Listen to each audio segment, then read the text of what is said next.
Diyos, Hallelujah, Lord, pagpalain mo po, Diyos, ang nasalita namin nabasa sa aking ito, Lord. Kung marami namin na ito, kaya maging saan, Panginoon, para, Lord, sa mga salita ng Lord, Hallelujah, ng bawat isanin, Lord. Hallelujah, gawin ko ninyo, naging abanglit ko, Diyos, bilang dahilan, Lord.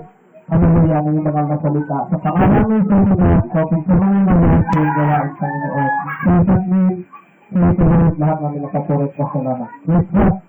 Ang nabasa po natin, mga kapatid, ito po ng pasimula po, mga kapatid. Praise God. At ang pamagat po ng pag-aralan natin ngayon, ito po sa kamatayan. Ang kamatayan. Dahil nakikita po natin lahat ng tao na namatay. Hindi po ba? Simula na nga ay sinanganak po, naging katulasan na, naging bibig tayo, mga kapatid, hanggang sa lumakita nyo, hanggang sa tatanda po, mga kapatid, hindi tayo lahat nakakahiwa sa kamatayan na tinatawag. Yes, God, sapagkat yan po, mga kapatid, ay salita ng ating Panginoon. Doon pa lang sa pasimula, sa kaya banat ng iba. Nang sabi ng Panginoon, sa lahat ng puno ng kahoy dito sa halamanan, malaya kayo lahat hibil. Ngunit may isang puno lang ang pinagbabawal ng Diyos doon, na sabi niya, ang isang puno na to, huwag mo bakainin dahil pag kinain yung bunga nito, kayo'y mamamatay. Sigurado talaga ang sabi ng Diyos. Sigurado kayong mamamatay. At mga kapatid, ang sinabihan ng ating Panginoon, si Adan, hallelujah. Kaya po mga kapatid, ang tao mga kapatid, nung nilikha ng Diyos, nilagay doon sa halamanan, kumplito sila, nandoon ng mga pagkain nila. Malaya ang tao doon.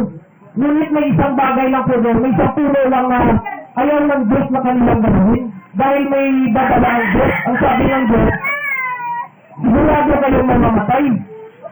So mga kapatid, dahil po sa salita ng Panginoon, mga kapatid, ang Diyos mo po, alam niyo po kasi ang Diyos mo, galing dito sa langit, sa Satanas. Galing sa langit yan, bisis lang niya ng Diyos, na panahon na na hindi kasi nilaglag sa lupa. Praise God, dahil po mga kapatid, si Satanas, galit sa Diyos, at siya mga kapatid, nung nagkasala, nilaglag sa kagad ng Diyos dito sa lupa, kasama yung mga angel ng third, niya. At ang tao mga kapatid, na nilikha ng Diyos, nais siya na nasirain, galit po siya. Dahil nandito ang tao sa mundo mga kapatid, katulad nito ngayon, nandito tayo mga kapatid, si Satanas, nandito rin. Kaya gusto niya sirain ng tao mga kapatid. Ngayon mga kapatid, ginawa ni Satanas, so pumunta sa doon. Alam din na Satanas, ang itong kundit doon kay Adan. Kaya po, pinuntahan niya si Adan at tinukso niya yung babae. Dahil yung babae mga kapatid, nataon na nandoon, si Eva. Yung tinukso ni Satanas,